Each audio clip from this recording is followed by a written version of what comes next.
ओम ह्रीं श्रीं महालक्ष्मीभ्यो नमः। तर हा आपल्या महालक्ष्मी मातेचा मंत्र आहे। महालक्ष्मी मातेला माझा नमस्कार असो।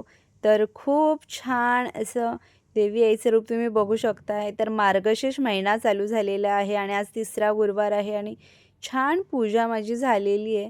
तर आता पूजेमध्ये काय काय केलं आहे ते तर मी तुम्हाला दाखवणारच आहे। तर हा मुखवटा बघा इतका सुंदर दिसतोय। तर मागची जर तुम्ही व्हिडिओ बघितली असेल तर त्यामध्ये मी प्रभावळ केली होती। तर ते सुद्धा दाखवलं आहे आणि देवीच्या मुखवट्याला डायमंड वर्क केलं आहे। तर ते सुद्धा दाखवले। तर ह्या मुखवट्याला मी स्वतः घरी डायमंड वर्क केलं आहे आणि इतकं सुंदर ते दिसत होतं।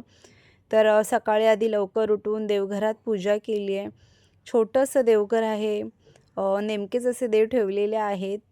अन्नपूर्णा माता आहे, गणपती बाप्पा आहे, बाळकृष्ण आहे, विठ्ठल रखुमाई आहे। आम्ही दरवर्षी पंढरपूरला जातो तिकडून घेऊन आले। गंगाजळ आहे आणि बाप्पाचा फोटो आहे। ते असं कळश ठेवलेला आहे जो आपल्या देवघरात असतोच। तर अशी आमची देवघरात छोटीशी पूजा झाली आणि त्यानंतर बाहेर रांगोळीसुद्धा घातली आहे।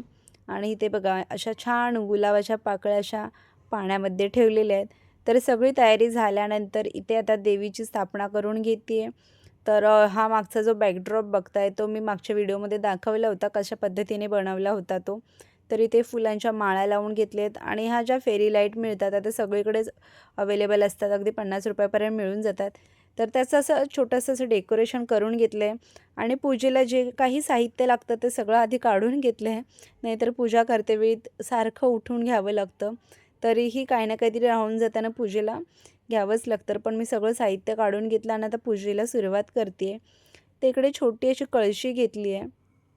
तर ही तर मला आईंनी दिली आहे। नाहीतर दरवेळेस मी असं छोटंसं कळश वापरते। तर त्याला छान असं हळदी कुंकूची बोटे लावून घेते आहे आणि त्यानंतर त्यामध्ये सुद्धा हळदी कुंकू घातलं आहे पाण्यामध्ये, फूल ठेवलेलं आहे। ₹1 आणि आपलं ₹1चं नाणं आणि सुपारी ठेवली आणि 5 प्रकारची जी पानं येतात, झाडाची पानं, आंब्याची वगैरे, तर ती सगळी अशा प्रकारे ठेवते आणि मध्यभागी असा नारळ ठेवून घेते आहे। आता तर पूजा कशा प्रकारे मांडायची ते तर सगळ्यांना माहितीच असतं। सगळ्यांच्या घरी ही पूजा होतच असते। बऱ्याच घरांमध्ये ही होत असते। मी तर अगदी लहान असल्यापासून बघते आहे। माझ्या माहेरी माझी मम्मी पहिल्यापासून करते। तर मलाही त्यामुळेच आवड अशी निर्माण झाली आहे। तर आता सासरी आल्यावर मी सुद्धा अशी पूजा करते। तर बघा हा मुखवटा मी लावून घेतलेला आहे। देवीची जी साडी आहे ती लावून घेतली आहे। छान ऑरेंज आणि हिरव्या रंगाची आहे आणि जे काही दागिने आहेत ते असे बॉक्समध्ये ठेवले होते। तर ते सुद्धा आता घालून घेते आहे। तर ही छोटीशी ठुशी, लक्ष्मीहार असं घालून घेतलं आहे। नथ घालून घेणारे, सोबतच कानातले असे मोत्याचे आहेत ते सुद्धा घालून घेते आहे। तर छान सगळी देवीचं रूप सजलेलं आहे आणि इथे तांदूळ घेतलेले आहेत, त्याचं असं कमळ तयार करून घेते आहे आणि त्यावरती छोटासा मी पाट ठेवणार आहे, थोडी अशी हाईट वाटावी म्हणून। नाहीतर असं तांदळावर सुद्धा ठेवता येतं, तांदळावरच ठेवायचं असतं। पण मी असं छोटंसं पाट ठेवते, त्यावरती पुन्हा एक वस्त्र ठेवते आणि मग त्यावरती हळदी कुंकू आणि मग त्यानंतर ही कळशी असं ठेवणार आहे। तर पूर्णपणे अशी देवीची पूजा झाली। आता बाकीची मांडणी करून घ्यायची आहे। तर इथे आता देवीला गजरा वगैरे आणले, गजरासुद्धा घालणार आहे आणि मग वेणीसुद्धा आणली आहे, पिवळ्या रंगाचीच आहे। तर आज सगळं बघा पिवळ्या रंगाचं झालं आहे। मागची जी प्रभावळ आहे तो सुद्धा बॅकड्रॉप पिवळ्या रंगाचा आहे आणि चौरंगावरती वस्त्रसुद्धा पिवळ्या रंगाचं आहे आणि वेणीसुद्धा पिवळी आहे। तर अशा प्रकारचं छान देवी आईचं रूप झालेलं आहे। तुम्ही बघू शकता कशी वाटते पूजा आणि बाकीची मांडणी। 2 समई बाजूला ठेवलेत, ओटीचं सामान ठेवलं आहे, फळं ठेवली आहेत, सगळी छान अशी पूजा झालेली आहे। तर असं सणासुदीला किंवा अशी घरात कोणती पूजा वगैरे असेल ना तर घर अगदी प्रसन्न होतं। अगदी माहोलच वेगळा तयार होतो तो।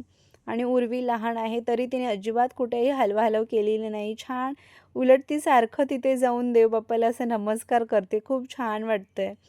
आणि छान अशी पूजा मांडणी झालेली। मी माझी पूजा तर हॉलमध्येच केलेली आहे, कारण देवघराच्या खाली तेवढी अशी जागा नाही आहे सगळं काही करण्यासाठी।